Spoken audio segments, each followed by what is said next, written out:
We're here to celebrate the opening of an exhibition, Ancestors of Congo Square, which is a presentation of 100 masterworks from the New Orleans Museum of Art's collection.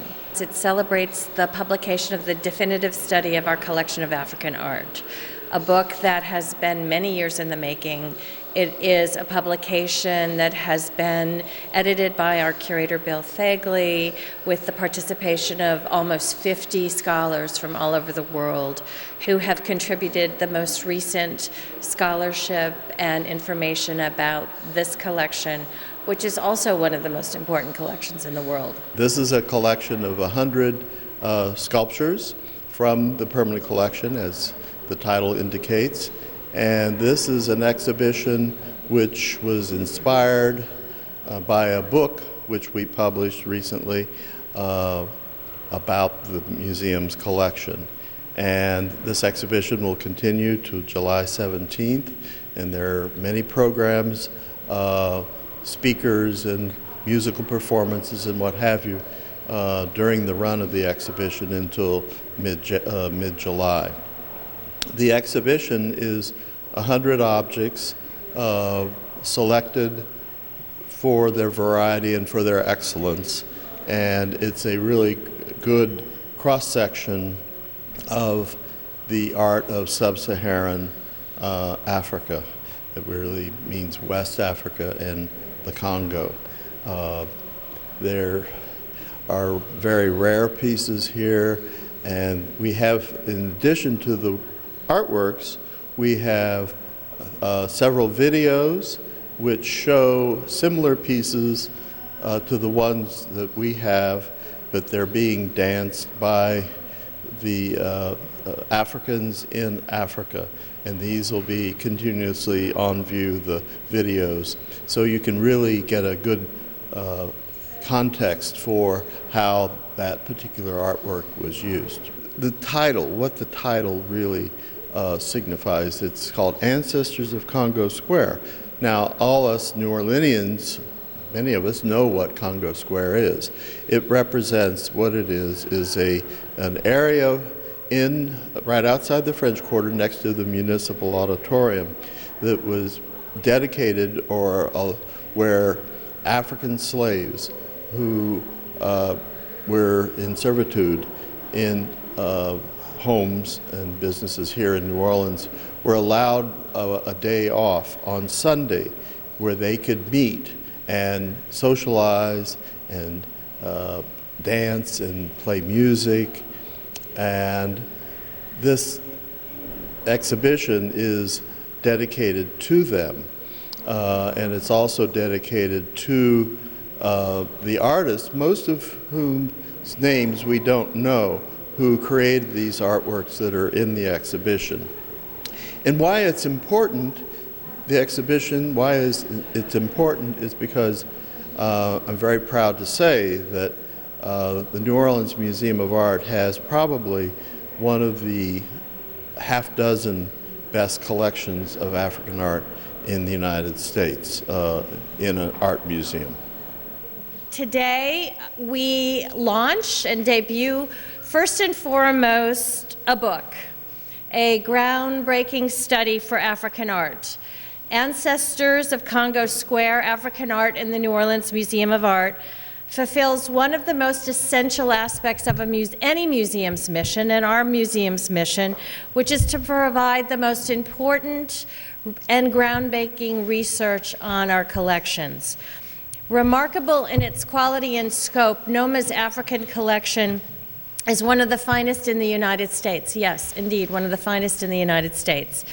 At a time when very few museums were collecting African art and devoting gallery space to African art, NOMA realized, under the leadership of the previous directors, Jim Burns and John Bullard, that a city whose major population could trace its roots to Africa should, indeed must, recognize its art and its legacy. There followed a number of visionary collectors who also helped in the understanding of the importance of collecting African art, many of whose names you'll see on the labels as you make your way through the exhibition. Secondly, we open an exhibition inspired by the book, which seeks to present, or I should say represent, the collection in a new context with new information and new interpretive materials that I assure you will allow you to see this collection in a new way, in some ways for the very first time.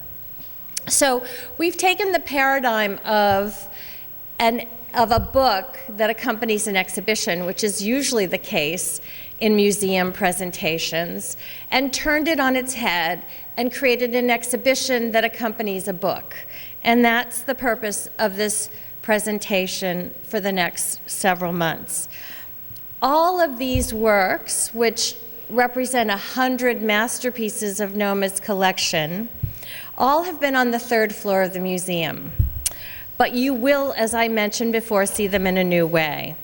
And if you go up to the third floor today or another day, you will see the African gallery still full with other magnificent objects, which is a testament to the scope and expanse of our collection. But we wouldn't have the breadth and depth of this collection without the long-standing passion, commitment, and service of our curator of African art and editor of the book, Bill Fagley, who has been with NOMA for over 4 decades. Bill's book, Ancestors of Congo Square, highlighted here, almost that long in the making, was intended to be the definitive work on this subject, and it is. Bill worked for many years to gather nearly 50 scholars from both this country and beyond, experts working in the field of African art, working in multiple languages to contribute to this project. Prior to this book, many of the museum's collections had gone unpublished. So Ancestors of Congo Square ensures that scholars throughout the field, as well as the general public, will have access to detailed information about these extraordinary works. This book is the first of a series of publications on the permanent collection, setting the standard for future studies. And he has set the bar extraordinarily high for his colleagues, as you'll see. The book and exhibition pays tribute to a region that has a profound influence on the city of New Orleans. Sub-Saharan African customs have helped shape some of our city's most celebrated traditions. And it is with great pleasure that NOMA honors this cultural inheritance through the presentation of Ancestors of Congo Square. It's also my great pleasure to introduce an expert on Congo Square and to acknowledge our councilwoman, Kristen Palmer, who's somewhere here, who advanced the proposal to change the name back to Congo Square. Author Freddie Williams Evans, who also worked with our education department at one point, wrote the introduction to our book and has recently released her own work, Congo Square, African Roots in New Orleans. As I mentioned just a few weeks ago, through their efforts, the ordinance was passed to officially name Congo Square. And I, who have been... And I understand, I'm still very new to New Orleans, so you have to, I'm steeping myself in the history, but it was officially called Beauregard Square. You all know this, I'm just learning, even though the community always called it Congo Square. So I'm happy that it's back to its original name. I don't think there's anyone else who can speak to the significance and history of Congo Square as well as Freddie. So please welcome Freddie Williams Evans.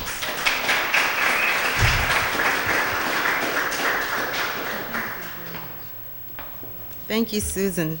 First, I would like to thank Bill Fagley for the honor and opportunity to write the forwarding essay for this book and for producing such a beautiful book. Having just published the book, I know the many years that it takes, and to add on to that, he had to build a collection and then publish the book. So I just applaud him for his passion and perseverance. over the years, and I commend him for a job well done. As I walked through the exhibit very briefly, I was just amazed because I had seen it, the collection over the years, but had never seen it laid out so beautifully. And what impressed me most is that it belongs to us. It is a permanent collection that belongs to the city of New Orleans. Just like our jazz is permanent, just like our jazz funerals, our second line parades, and our Mardi Gras Indian traditions, this collection is permanent. And it just shows that in New Orleans, we have reaffirmed, we have celebrated our African roots, or we are celebrating them, from our popular culture to our museum, to our fine arts museum. So I thank Bill and the staff for doing that, for celebrating it this way. And I also thank them for adding the name Congo Square to the exhibit and to the book.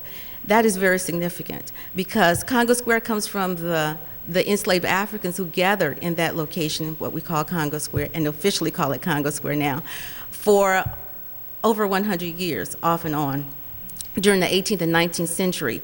And although many things took place at Congo Square, it was their activities that brought fame to the location. The reason that it's a national landmark is for the enslaved Africans who gathered there and who perpetuated their traditions over the years. And so names are important because they transmit heritage and lineage, and they also carry on history. Just as this book and the name of this exhibit bears Congo Square, now we can officially say that the location bears the name, thanks to Councilmember Palmer, and the other council members who voted unanimously for that on April 28th. So thank you again. The exhibit is beautiful. Thank you.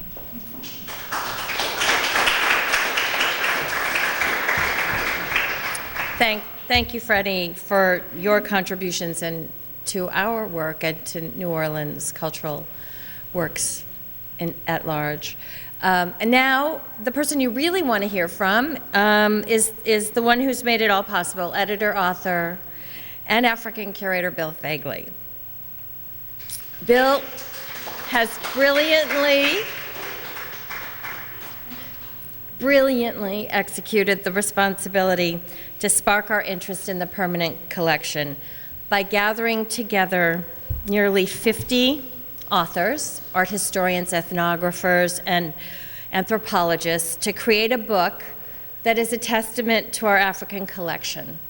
It's a great honor to work closely with him and a great pleasure to celebrate this book and exhibition with him and all of you today. Please join me in congratulating Bill Fagley.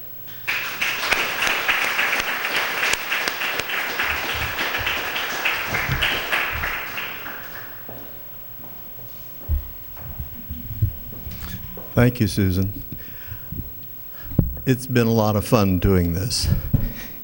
As Susan said, the exhibition really is a product of the book. The book started out a little before Katrina, and I wanted to document the collection primarily because we have really extraordinary artworks in the collection, and many of them have not been published and aren't known by the scholars and the public. And I felt like we should show off our pieces and introduce them to a wider audience.